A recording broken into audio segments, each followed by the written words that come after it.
Donald Trump has stormed back into the White House, and with his return comes a promise of reshaping America's role on the global stage. And nowhere is that more pressing than in West Asia. The region remains a tinderbox, with the Israel-Gaza war showing no signs of stopping. So as Trump plots his course for the first 100 days, the world is watching to see if his approach will deliver peace or further escalate tensions.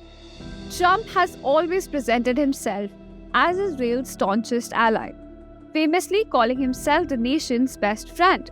During his first term, he made several unprecedented moves that shifted the dynamics of the region.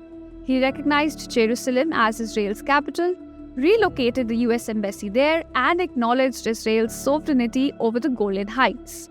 But perhaps his most notable achievement was brokering Abraham Accords, a series of agreements that normalized relations between Israel and key Arab states, including the UAE and Bahrain. Now, these accords marked a seismic shift in West Asian diplomacy, as they encouraged Arab states to prioritize broader economic and political goals over the decades-old Palestinian issue. However, the current situation presents Trump with a far more complex challenge. The ongoing Israel-Gaza war, intensified by October 7 attacks, has made any further diplomatic breakthrough exceedingly difficult. Before the war, Saudi Arabia was reportedly on the verge of joining the accords, but the progress has now been derailed, with Israel facing mounting international criticism for its military actions in Gaza. The Saudis are now unlikely to publicly align with Israel anytime soon. Trump, however, is expected to push aggressively for a return to normalization talks, possibly framing it as a cornerstone of his vision for peace.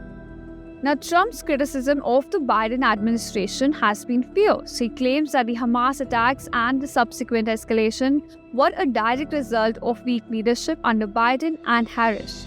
He's pledged to support Israel's right to win its war on terror and has also urged Israeli Prime Minister Benjamin Netanyahu to finish the job quickly. Now, this dual approach, backing Israel while emphasizing the need for a swift resolution, is something that could avoid a prolonged war in West Asia and also prevent draining America's resources. A major focus of Trump's strategy will likely be Iran, which he views as the root of much of the region's instability. During his campaign, he repeatedly blamed Biden for strengthening Iran through lenient policies, including the release of frozen funds. Trump has vowed to reinstate crippling sanctions on Tehran and support for Israeli efforts to counter Iranian influence, particularly through proxies like Hezbollah and Hamas. In addition to military and economic measures, Trump is also expected to pressure nations like Qatar and Turkey to help resolve the hostage crisis in Gaza and curb the group's operations. But Trump's return also raises certain questions.